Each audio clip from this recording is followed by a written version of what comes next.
Good morning, guys, and welcome back. Today is a tour of our food forest, if you will. Um, yeah, it's a lot going on in here. I did not expect it. You know, you plant stuff and you're like, okay, maybe it'll grow. Yeah, well, it grew. So I'm just going to take you on a little tour around it. Um, so we have, starting over here. First off, let's start in the front. Right here in the front, these are all lavender from last year. As you can see, they're coming in slowly, but that's fine. I'm trying my hardest not to overwater them. So far, so good because they're still thriving.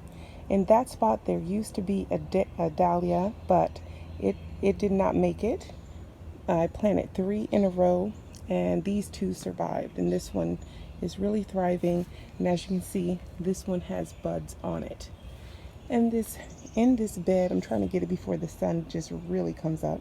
In this bed here, we have nasturtiums, we have tomatoes, we have Roma tomatoes there, we have some basil in here, and then 2 tomato plants that are, they have a purple on them. I don't know if you can see them.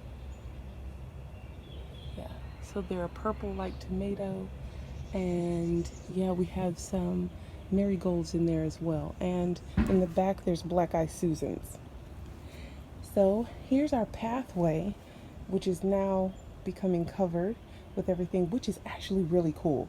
So here we have the 2 sides here flanked by peppers. I don't know what kind because I don't know what happened to the tags, but on either side we have marigolds, we have some cosmos, um, yeah, and we have alyssum in here. Yeah, there you go. Um, we have, in this bed, we have tomato plants. This used to have lilies in it, but I couldn't wait for them to hurry up and finish blooming because they were blocking the sun and bringing pest over here. And there's 1 gladiola left over here because I've taken the others for what do you call those? In the house for flowers, fresh flowers, yes. We have 2 pepper plants.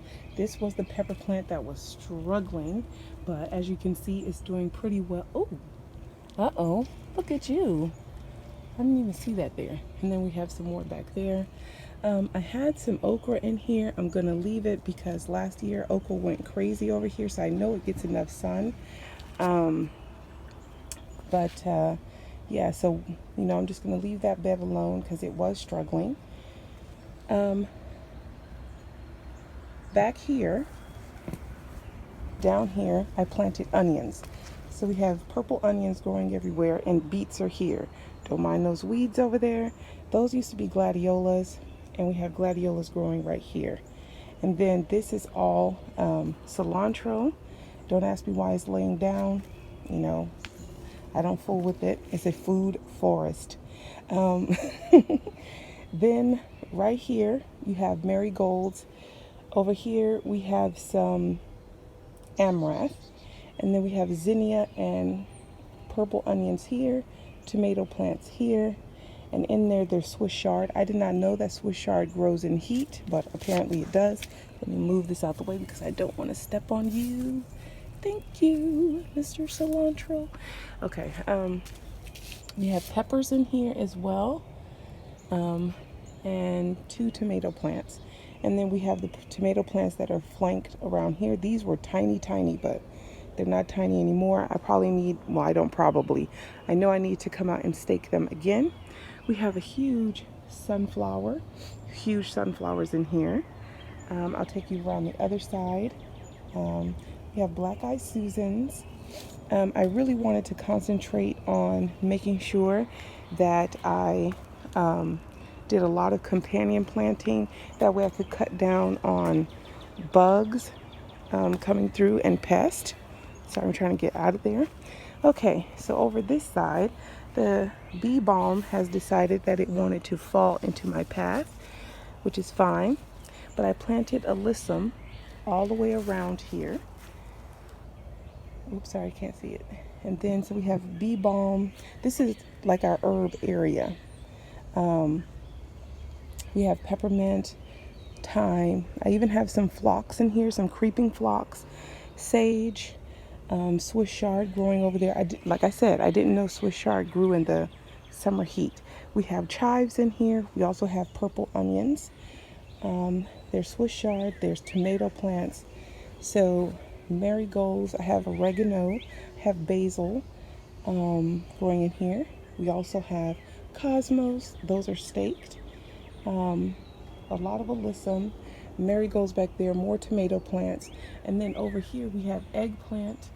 We have some lettuce growing back there. More purple onions growing. They seem to be doing well. I don't know. You're not supposed to touch them until you're supposed to give them like 90 days. So I'll check them out in August.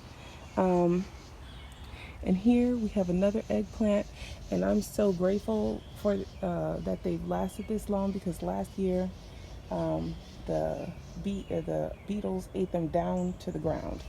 So it's a miracle. And these tomato plants here, I planted from seed, and we have basil in here. Sorry, I keep getting distracted with these bugs. And then we have some more tomato plants here. We like, what do you call those? The little cherry tomatoes. So that's why you see lots of cherry tomatoes everywhere, because yeah, it's gonna be hundreds of them, but you can do anything with them.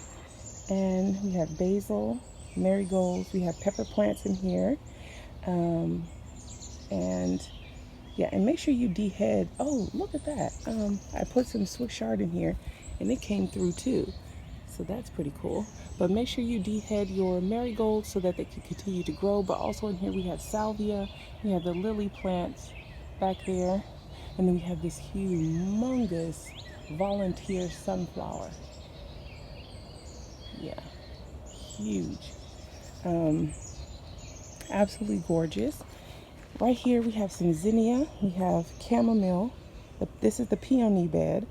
We have some fennel, and I think that, and cilantro in here. And I like the way the cilantro flowers if you don't use it, so that's fine. And then in our little cottagey area for the food forest to soften the boxes, I put dianthus, zinnia, gladiolas, dahlias. Look at how our dahlias are coming along, guys. And then next to it are cosmos. Down here we have some more cilantro. We have snapdragons. We have lime, thyme, parsley.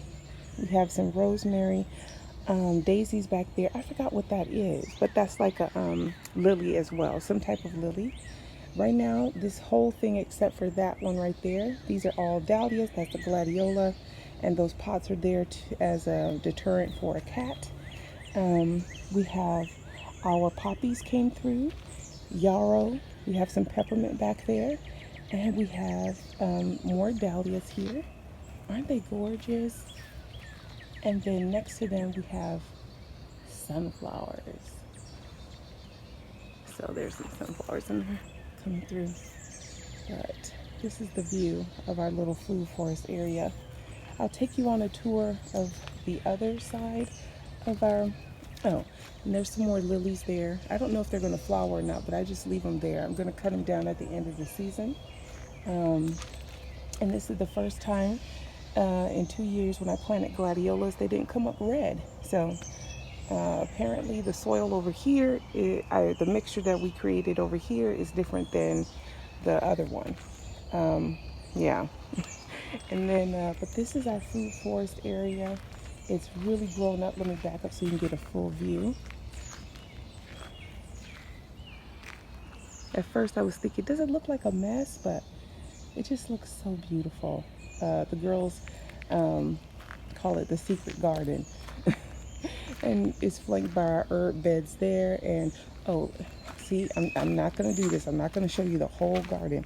But see how the catmint and the salvia now flanks the rose bush. So hopefully it grows up pretty good. I think I'm going to have to plant another salvia over here.